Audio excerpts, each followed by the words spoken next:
Hello everyone, I'm a handsome brother and we meet again. I'm now in Virginia, USA. In this video I will take you on a bicycle, see what rural areas in rural Virginia look like.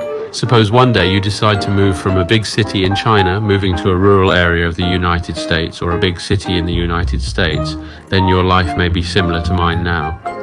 After eating, there was not much to do. It's just a walk and a bicycle around the area. But first of all, I want to make the first point clear.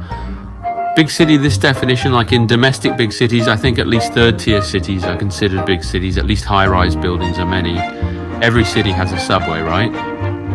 Then you can see different people on the road every day, but the United States is because of the gap between the Chinese population. So big cities are destined to be a big deal, at least compared with the big cities in China.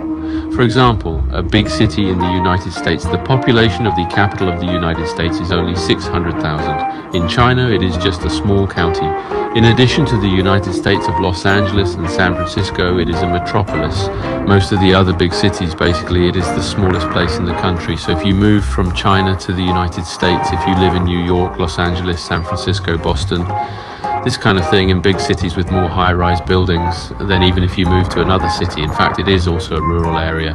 It's just that there may be 2 or 3 high-rise buildings in the center of the city, but basically you can walk out, and other places are relatively remote.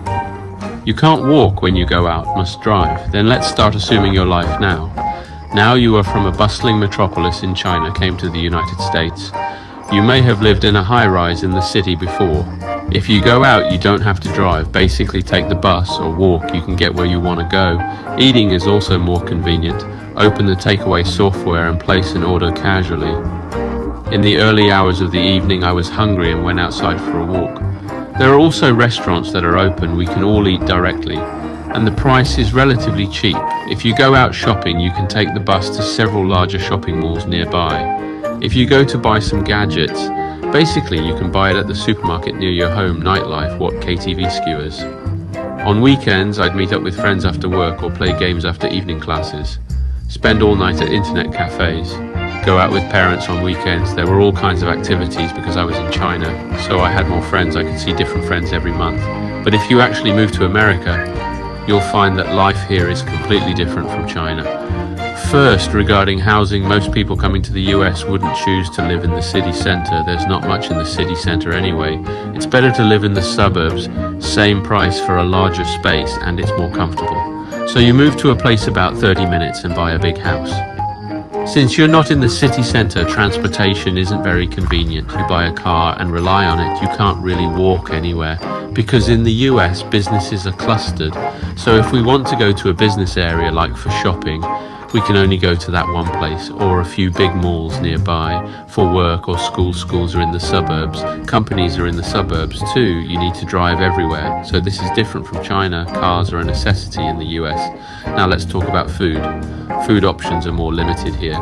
We're Chinese, we prefer Chinese taste, so we still prefer Chinese food at first. There might be 20 good places nearby. But as time passes, you've tried them all. You get tired of them. You start trying Western food, but find it doesn't suit your taste. Finally, you choose to cook at home. Food here can't compare to China. If you want takeout, you'll find it's expensive. 30% more than dining in late at night. If you're hungry, all restaurants are closed. You can only eat instant noodles at home. Then the weekend comes again. You want to hang out with friends. You do the math. You've hung out with American friends once, but there were communication barriers, plus different cultural backgrounds. You might want to do different things. So you don't invite American friends anymore, you invite Chinese friends instead. Some Chinese friends are settled here, others are more transient. They might go back to China or move to other states. In the end, you count, only 2 or 3 friends meet regularly. Even if you get friends together, you just have a meal, you've been to all nearby restaurants, you go out to paint, you've hiked all nearby mountains, you go out to exercise, play some badminton or basketball. But you find it's not that fun. So considering all these factors, there are 2 possible outcomes. First, you slowly adapt. Learn to enjoy the slow US life. Work pressure isn't high. Social interactions are simple. You live a predictable life. The second outcome is that you really can't stand how boring it is.